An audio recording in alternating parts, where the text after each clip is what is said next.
tujuan wisata Tanjung Enim. Tanjung Enim Radio.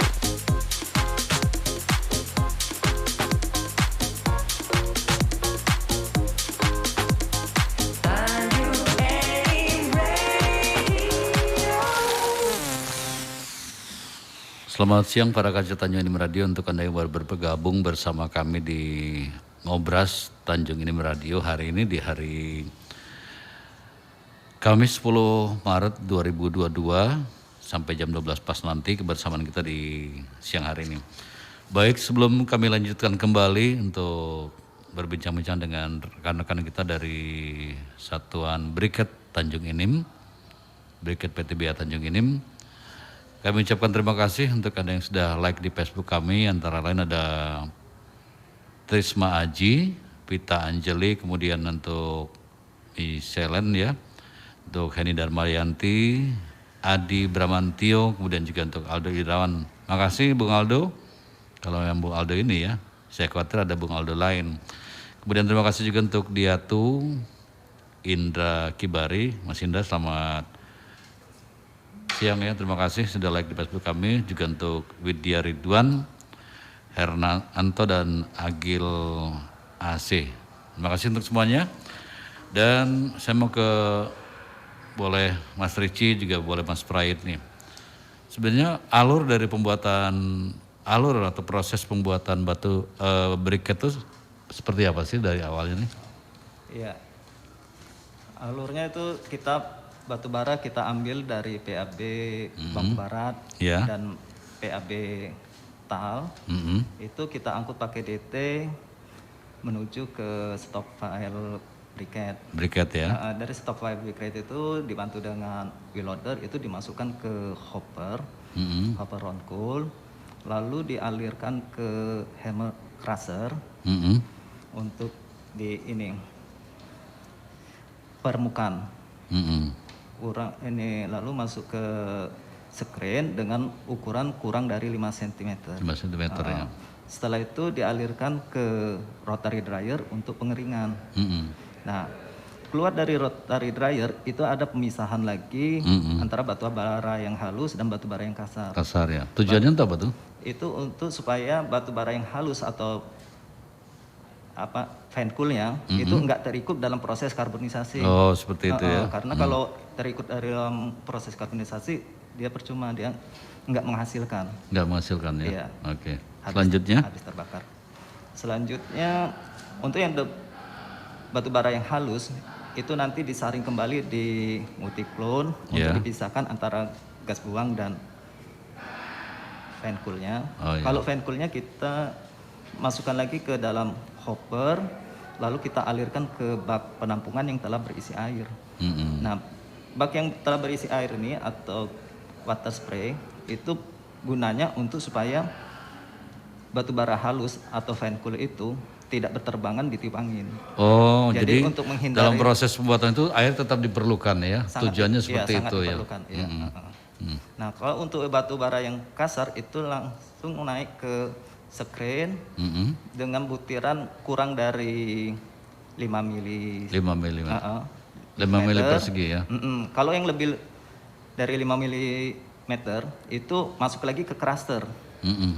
Disaring lagi sampai butirannya kurang dari 5 mili. Oh, seperti itu ya. Lalu dialirkan ke bunker penampungan sementara sebelum diproses dikarbonisasi. Oh, seperti itu. Nah, intinya di sini adalah proses karbonisasi ini. Jadi batu bara dari bunker dimasukkan ke karbonizer.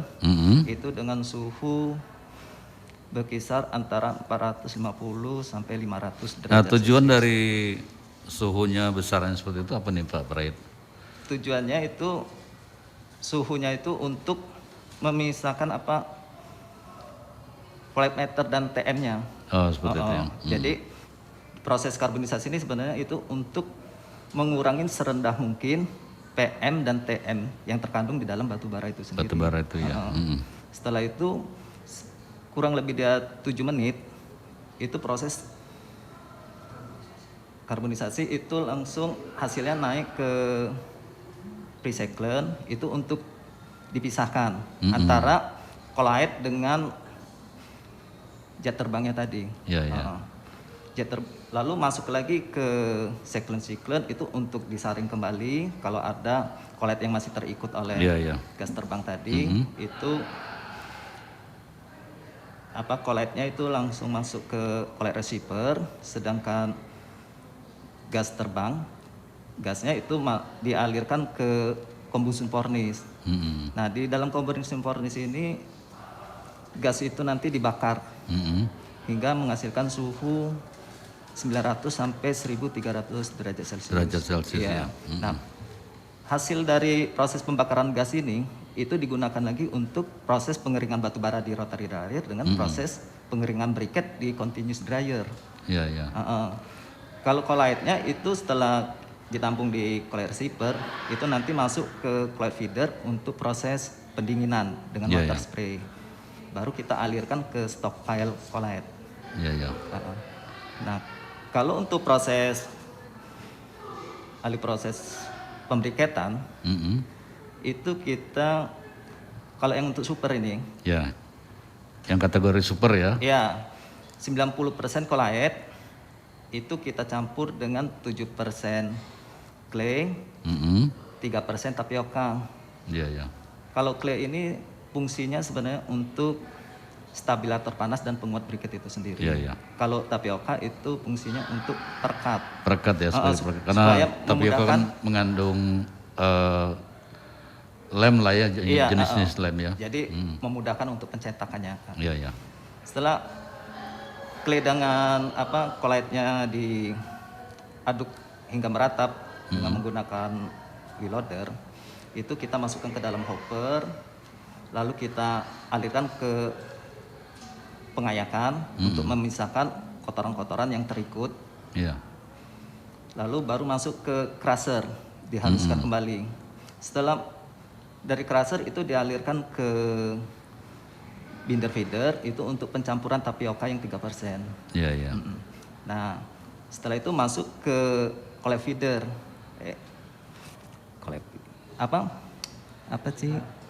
Horizontal knader. Horizontal knader ya. Masuk ke horizontal knader. Itu kita kasih larutan caustic soda. Konsentratnya kurang lebih 0,0625%. Setelah itu dialirkan kembali ke fret mill. Fret mill ini adalah gunanya untuk mengaduk dan menggilas. Fret mill pertama. Tempat pengadukan lah ya. Iya. Masuk ke fret mill pertama, lalu masuk ke fret mill kedua. Itu cara kerjanya sama. Iya. Dengan fret mill pertama. Oke. Setelah itu baru masuk dia ke vertical binder untuk diaduk kembali. Itu fungsinya sama juga untuk pengadukan supaya adonan itu homogen. Iya. Setelah itu masuk ke horizontal knader kembali. Setelah itu baru dialirkan ke mesin cetak, tapi di mesin sebelum masuk ke mesin cetak itu ada magnet separator, itu fungsinya untuk memisahkan logam. Kalau ada kemungkinan siapa tahu ada logam yang terikut di adonan. Setelah keluar dari mesin cetak itu briquette kan dalam keadaan basah tuh. Nah, itu kita masukkan ke continuous dryer untuk pengeringan selama 100 menit. Nah, dengan suhu kalau untuk super ini 160 derajat Celcius sampai dengan 170 derajat Celcius yang digunakan sekarang. Iya. Nah, selesai itu baru pengempakan ya? Belum. Belum, masih ada lagi proses. Masih ada lagi ternyata proses. Cukup para kancil, ternyata prosesnya sangat panjang sekali ya. Silakan dilanjutkan Mas Praid. Lalu masuk ke proses pendinginan. Dari suhu keluar dari continuous dryer pengeringan itu kurang lebih 80%. 80% ya. 80 derajat Celcius. 80 derajat Celcius ya. Jadi dimasukkan ke cooling itu untuk proses pendinginan. Di situ ada 3 hesus penghisap panas hingga nanti suhu keluar dari cooling itu tinggal 30 derajat Celcius. Oh ya. Dari 80 tadi ya. Baru masuk ke hopper produk, baru siap dipakai ya. Oh iya. Oke, para kancil mungkin Anda sudah tahu lah ya yang diceritakan Mas Prai tadi, proses alur pembuatan briquette mulai dari mengambil stockpile yang pertama sampai ke proses pengeringan. masih panjang cerita tentang briket. Kita akan lanjutkan kembali setelah jeda break ini, tetap di Tanjung Enim Radio di acaranya Ngobras.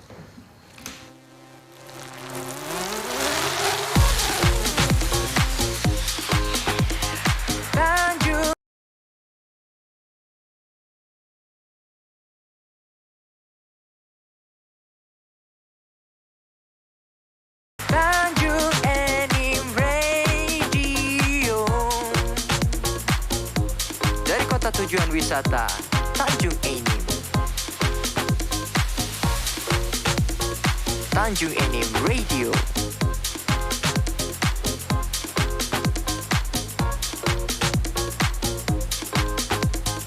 Tanjung Enim Radio.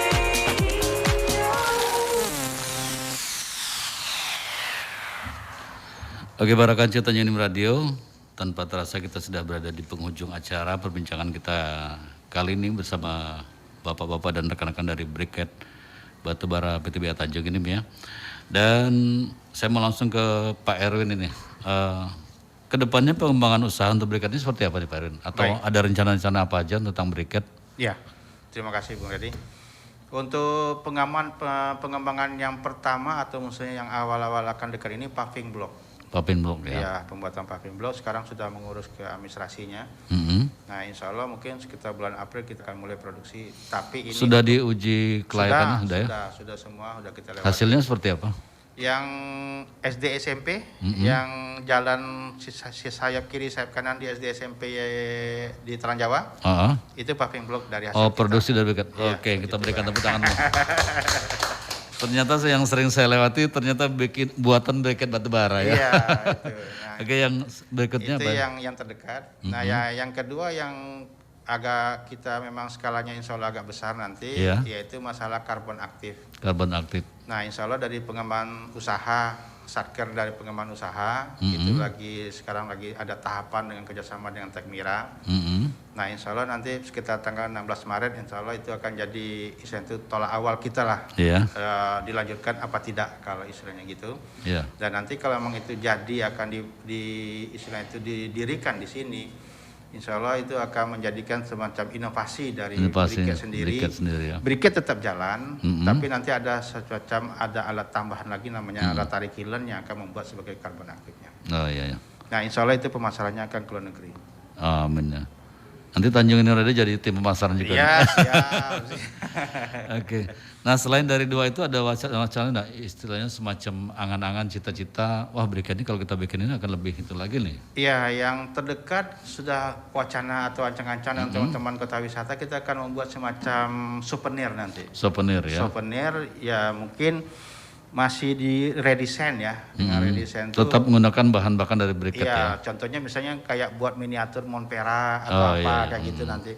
Ya itu lagi dipikirkan dulu, mudah-mudahan itu bisa dilanjutkan untuk kerjasamanya nanti. Gitu. Oh iya, jadi artinya kedepannya masih banyak pengembangan usaha yang akan dilakukan oleh Briket Batubara ya. Iya. Antara lain tadi paving block atau orang sering bilangnya konblok ya. Ya. Kemudian tadi ada souvenir ya. Berarti biasa seperti patung-patung bisa buat seperti itu ya? Ya insya Allah itu. Kita nanti akan kita coba, karena nanti sistemnya mungkin ahli-ahli melukis ya, atau ahli-ahli pahat mungkin yang akan kita coba ajak kerjasama. Iya. Nah sekarang di injury time nih, di kesempatan terakhir, saya mau dari Mas Rizky dulu, boleh ditarik mic-nya? Pesan-pesan khusus buat calon-calon pengguna Briket dan yang sudah menggunakan Briketnya, apa aja nih? Kalau pribadi nih Mas ya, kalau untuk calon-calon pengguna dan yang sudah menggunakan sih ya tetap selalu menggunakan, ya manfaatkan produksi-produksi yang ada di dalam negeri. Betul. Gitu. Ini produksi Tanjung Enim asli ya. Apalagi kota Tanjung Enim ini kan identitasnya itu kan kota batu bara nih. Iya, iya. Kota hitam batu bara Iya. kan. Apalagi untuk pengembangan ke batu bara itu kan sangat sedikit ya. Sekarang apalagi sekarang ini cuma ada satu-satunya produksi di Tanjung Enim ini pabrik Briket Tanjung Enim. Iya, satu-satunya ya. Ya satu-satunya. Oke, terima kasih Mas Rizky sebagai QC dari Briket siap. Batubara. Sekarang Pak Edi Praitno, silakan Pak. Mau yang ada yang disampaikan, mic-nya didekatkan dikit. Untuk pengguna Briket kalau bisa dipertahankan, pakai briket terus. Ya, Biar betul. briket lebih maju. Betul ya, karena ini produksi kita sendiri Iya. ya. Hanya itu saja. Ya, itu Oke, aja. terima kasih Pak Edi Prayitno. Suprayitno sebagai koordinator operasi dan produksi dari Briket Batubara Tanjung Enim. Pak Erwin, ada pesan? Oh iya, ini dulu. Pak Erwin nanti closingnya ya. Silakan. Mas Suprayitno sebagai foreman di Briket Batubara. Agak deket dikit nggak apa-apa nih. Nah, terima kasih. Kalau saya mengharapkan supaya dengan adanya acara ini Obras, jadi masyarakat luas tahu tentang briket. Iya. Selama ini mungkin banyak masyarakat yang kurang tahu tentang briket, apalagi Dan mungkin ada yang menganggap masih ada nggak sih briket Nah, nih iya, seperti itu ya. Tapi ternyata dengan adanya ini briket masih eksis ya. sekarang ini kan banyak yang penggunanya malah di luar Tanjung Enim. Iya, kan? malah, Nah, saya harap dengan adanya acara ini masyarakat Tanjung Enim menggunakan briket untuk bahan alternatif karena gas kan sekarang sudah Iya.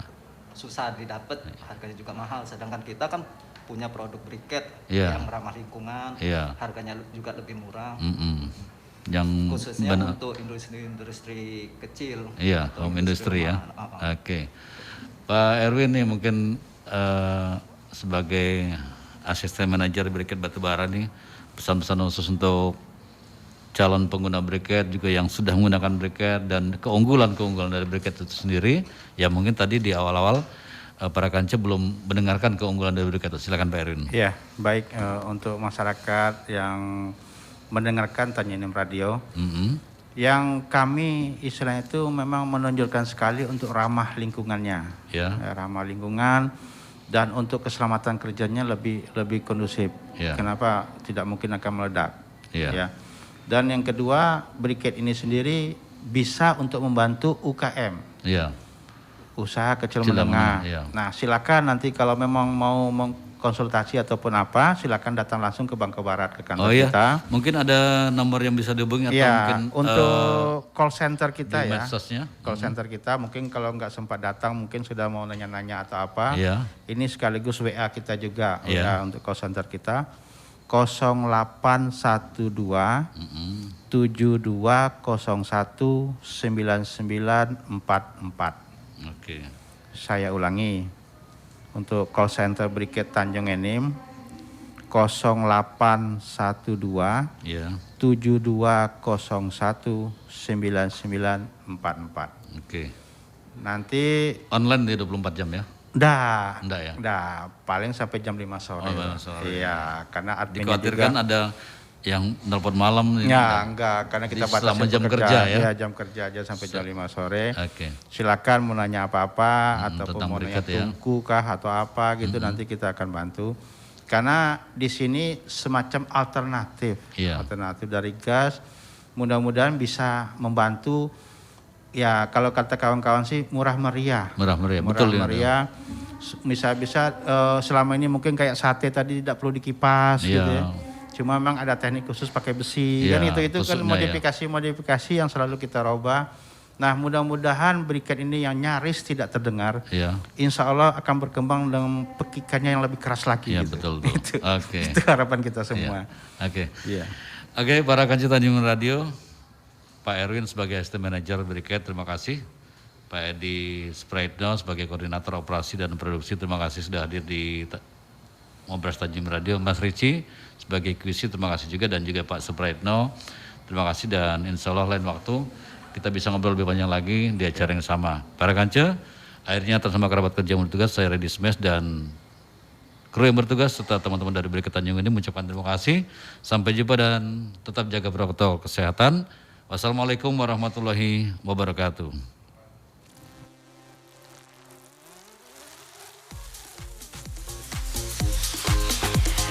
Tanjung Enim Radio.